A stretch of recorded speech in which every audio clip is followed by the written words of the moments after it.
Now, Rose, as part of Deaf Awareness Week, we know that you are really passionate about raising awareness of the mental health struggles that people can encounter within the deaf community, and particularly sort of feeling of isolation. So how would you define that? How does that manifest? Yeah, I feel like with Deaf Awareness Week, we always have, oh, how do you learn to communicate with deaf people, lip read and stuff. And yes, and that is really important, but I kind of want to spread more awareness about mental health, because 1 in 4 hearing people have mental health, but 1 in 2 deaf people have mental health issues. And we're already so small, and whether that came from isolation, it probably come from isolation, not being included and stuff. For example, a lot of people assume that your problem is that you can't hear. But, OK, we can't hear, but that's not the problem. I love that I can't hear. I love it. Because I can go on a plane and there's a baby crying. Done. You know what I mean? That is so lovely. But it's the attitude of, for example, customer service on a phone. It's really difficult because I could email them, but it takes days for them to reply. But so I can call them through my interpreter or call them through text service. So I'm making adaptation. I'm doing all the work to adapt for that person to be able to communicate with me. And then when they do, they just think you're, I don't know, a scam or that you're a hacker or that it's not secure enough, and I hung up on you. And it kind of like, that's what, kind of a bit of a metaphor of what is that I'm doing all the work to adapt for you guys, but can't you just meet me halfway? And when you don't meet me halfway, I feel more isolated and exclusive, and I'm not part of this. I want to be able to sort out my banking, and I'm doing all the work, but... Yeah. It's also interesting, though, that you said there that you said you love being deaf.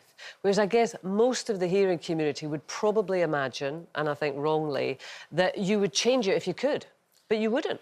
Yeah, if someone offered me a chance to become hearing, I would say no. I love being deaf. It's part of who I am. Like, would my career have happened if I wasn't deaf? I mean, of everything that happened. And actually, I think a lot of hearing people can learn a lot from deaf people. I think deaf people know how to communicate well. People think that listening is through your ear and speaking, but actually it's just so many different ways we can communicate. We can communicate visually, we can communicate paper, physical, body language, and sign language. Oh my God, sign language is so beautiful. I just love it. And it's a culture, it's a community, and it's something that I belong to. And I think when you're trying to fit me, saying, OK, you can't hear, like, fits you to make you more hearing so you can speak and fit for everyone. I don't belong to it. I never will. So instead of trying to make me overcome my deafness, let me embrace my deafness, and I belong to a community. And I cover that a lot in my documentary, just to let you know. Oh, yeah. Well, tell us quickly about the documentary. My documentary is coming out this summer, and I've been on a real journey with that. Sort of questioning my own identity, what the future have in hold, the new generation. I learned that a lot. The new generation is different from my time because of technology, social media, all of that. But better or worse for them? I mean, they connected more with social media, and technology have got so much more advanced. But comparing to the old generation have a stronger sense of community, and that is dying off. And you see young generation start to be more apart.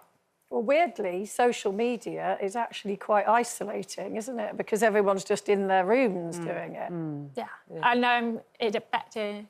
But yeah, you just have to watch this documentary because it explains everything there, and it's so complex. So what did you learn about yourself? Myself, I have learned. I was questioning why I'm speaking. Do I speak for myself or do I speak for hearing people? Because whatever I like it, I speak, and it is part of my identity. It's a part of who I am. My family is hearing, but I'm so grateful I learned to stand.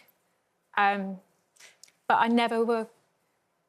It's sort of, yeah, there's a lot of, like at school, you've been encouraged to speak and be oral, and you do well, but no one really encouraged me to stand. Do you see it as a disability? Yes. Not because I am disabled, because the world disabled me. Yeah. So it's not because if the society were adaptable, like for example, I could go to cinema anytime, I could go to the theatre anytime, I can call the customer service, I wouldn't be disabled. So it's about wider, it's about wider society and educating us. But also, I think back to that moment on Strictly, first of all, you are an exquisite dancer. I try. But that moment, when I think about it now, it still makes me want to cry. What impact did that have on wider society for you after you'd done that, when you went out and about? I think people start to be more excited that there are deaf people out there. I think people start to realise, oh, I quite like this salon work. Oh, this is different, this is fun. And I think they start to see me being so happy being deaf. And I think that's a really rare thing for people to see on TV, that a deaf person that actually love being deaf. But there's also... Sorry, Nadia, I just really wanted to... Yeah, go on. To say, because you talk about us, you know, so obviously you are deaf, Rose, and we are hearing, but I am losing my hearing. And how do you feel about that? Well, yeah, I mean, I have hearing aids, which, funnily enough, I was doing a conference yesterday, and it was the conference, same one I did a year ago, that I thought, I got to get hearing aids because I just can't function anymore. And it was, we've discussed it, it was a difficult thing to do because of all the negativity that surrounds it. Yeah. You know, and to sort of accept that, oh, I'm getting older and my hearing's going, and it felt like a bad thing. But actually, you know, that's transformed my life. You know, so now I go, you know, I'm in restaurants, I'm in cafes, I'm with you, and I'm not continually saying what, pardon, etc., etc. But there's still a real resistance, and it did take a bit of a leap, to be honest. And you said you feel it as well. I'm so proud of you for talking about it, and I was so confused with my own sense of, oh, you're just telling everybody that you've got hearing aids. It's like, where does that shame come from? It's totally ridiculous. And as you were saying earlier, Rose, you know, your vision starts to go, you put on a pair of glasses. Put glasses on, done. And hopefully this becoming part of this awareness is to take this weird conditioning that we've had, that somehow it's almost weak to have the hearing aids. I mean, it's so ridiculous. But it shouldn't be written. No. And that's why I've seen it a lot, and older people losing their hearing, I don't want to wear it, I don't want to wear it. They say, what's wrong with it? Like, you would put a glasses on, you wouldn't make it harder just out of not trying to read. So I think, but that's something a bit different for me. I obviously was born deaf, I don't know any different. But you have been hearing, and then you have sort of lost something, and that's something that would take time to accept. Because it becomes your norm. Become your norm. So then the later that you get the hearing aids, almost, the more extreme it feels when you can actually hear properly again. Yeah, it takes a long time to see.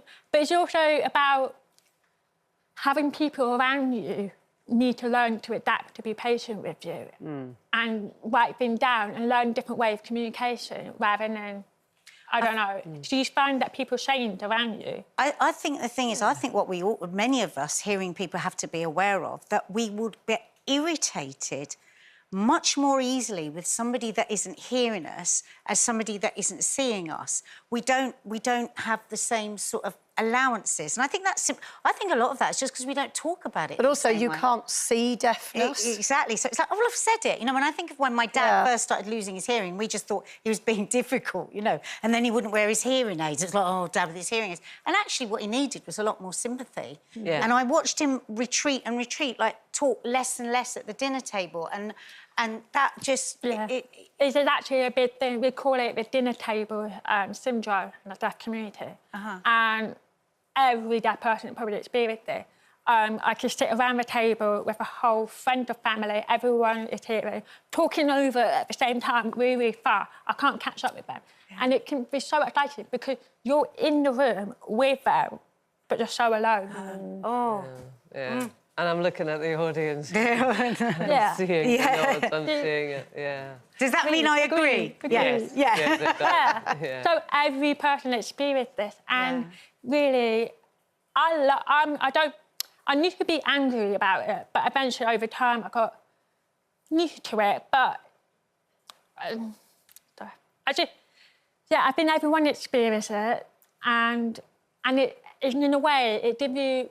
You know who is there for you and who isn't, so you can filter out the one that didn't make an effort for you. Yeah. I don't want to make effort for them, but if they make effort for me, I make effort for them. There you go. Yeah. And then you learn how to cope with medicine. You learn how to cope with it. Yeah. Well, listen, if you want any further information, you can find that on our website.